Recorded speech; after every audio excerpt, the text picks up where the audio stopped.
Hi everyone, welcome to my channel. My name is Gabriella. I hope that you're all doing well. Today's video is going to be a comparison of all the green earth watercolors that I own. I love earthy muted greens, and green earth is one of my favorites. Although, as we will soon find out, it comes in a lot of different hues with various properties. It's hard to believe that they have the same name. I don't consider myself a collector.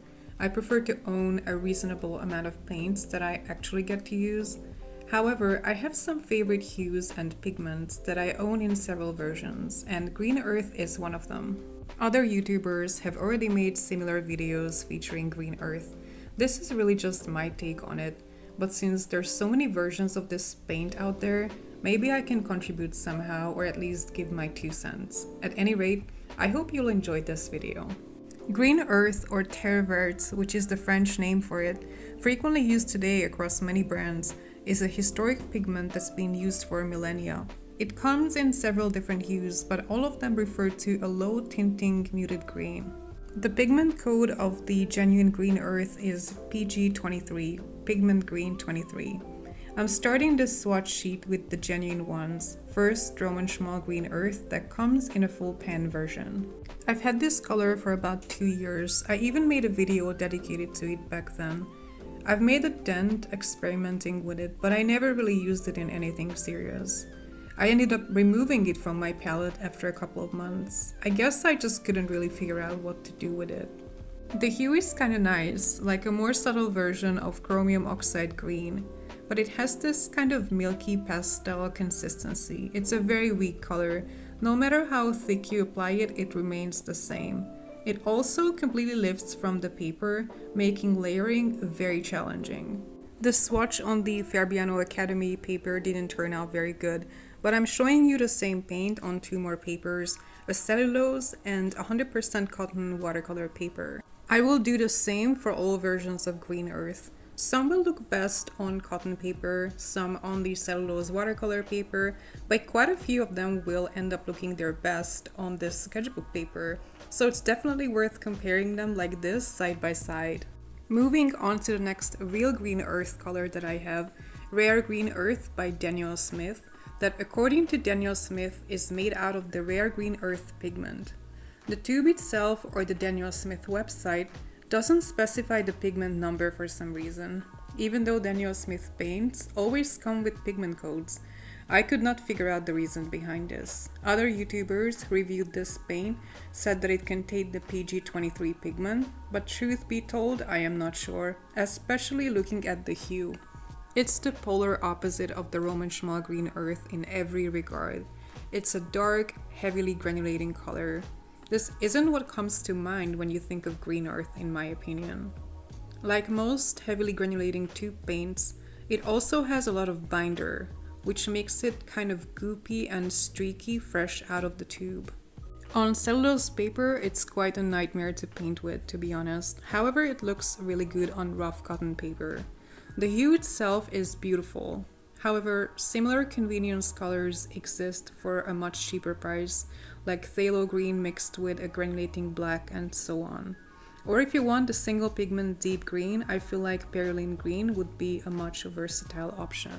I mean, this paint is nice, but whether it's worth $20 US, which is what I paid for this tube, I leave it up to your judgment. At any rate, I plan to use this color up, but I don't think that I will repurchase it in the future. Next up, Terre Verte Yellow Shade by Shinhan, which is a much more affordable paint. Shinhan PWC paints retail for a little bit over $3 US per tube here where I live.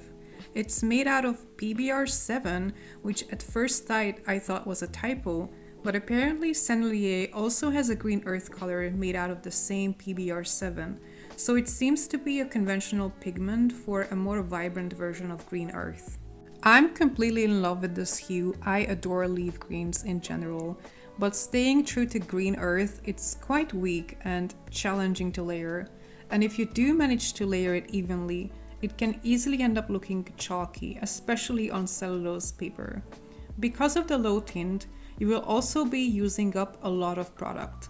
I'm already hitting pan in my palette after only a couple of weeks of using this paint. All in all, I don't recommend this paint for beginners, as it could be a frustrating experience using it, but it's quite a curiosity for people who are more experienced or who are just pigment nerds. I don't think I have seen such a vibrant light green in my life that was a single pigment color. I'm glad I own this paint, I have it on my palette, and I will continue to experiment with it in the future. I think I will repurchase it.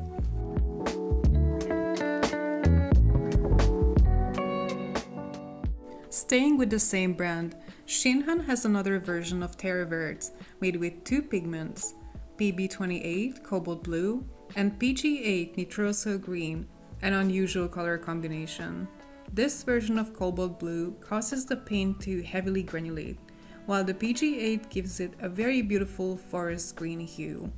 PG8 is a popular pigment in Asian and Eastern European brands, but it's usually absent in Western European ones due to its medium level of light fastness. I really like this Shinhan Terre Verte as well, it's currently on my palette. Like most granulating colors, it looks better on textured papers, especially cotton ones. On the sketchbook paper, it appeared a bit streaky, but it was still possible to work with it, and after applying 3 layers, I was able to obtain a much darker value, reminiscent of the Daniel Smith Rare Green Earth. The next one is Holbein Terre Verte that I purchased open stock recently. I've been meaning to get it forever. It's a combination of chromium oxide green and the green earth pigment. It's a bit more yellow leaning than either of those pigments usually, and the paint is very saturated and super opaque, which I don't mind. I actually really enjoy opaque colors.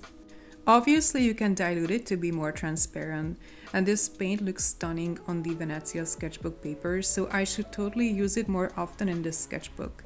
If you like a more brown-leaning green, Holbein has a color called Green Gray, which is Terre Verte Chromium Oxide Green plus Black, which is a beautiful, more brownish version of this color, and I kind of wish that I would have bought that too.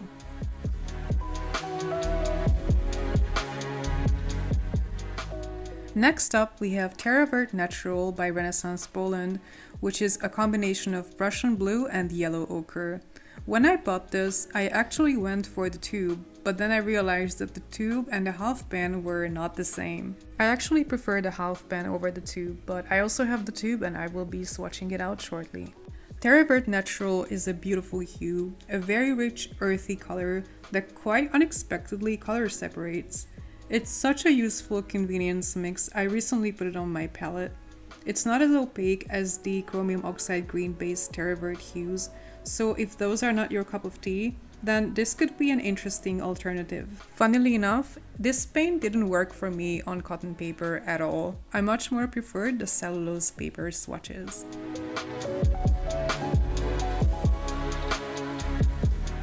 Next, White Knight's Green Earth, that is actually my oldest green earth color. I bought it over 5 years ago, by accident actually.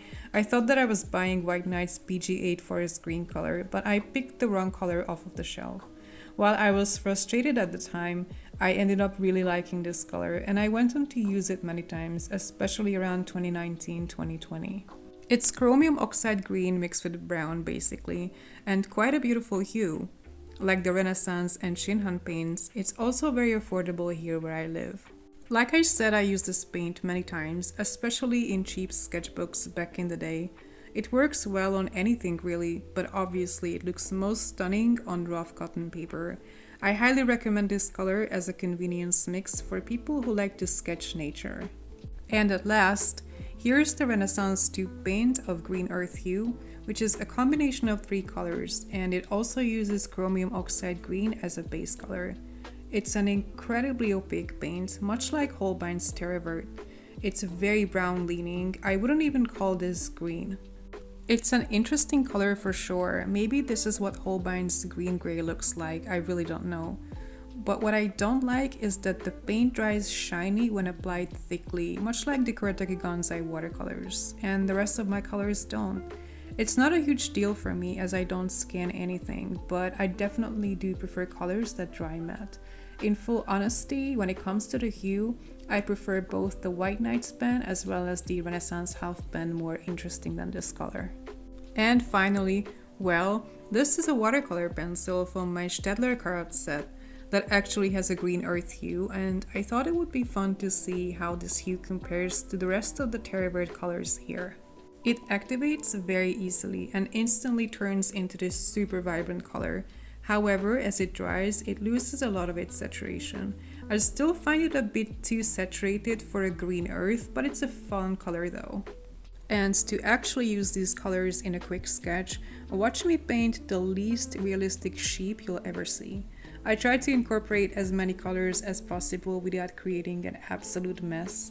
I especially used a lot of the Terre Verte yellow shade and the Terre Verte by Shinhan, the rare green earth by Daniel Smith, and the Roman Schmalz green earth band.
Okay, that's it for today. I hope you enjoyed this video. If you did, please give me a thumbs up and leave me a comment. Thank you for watching this to the end. Take care and see you next time. Bye!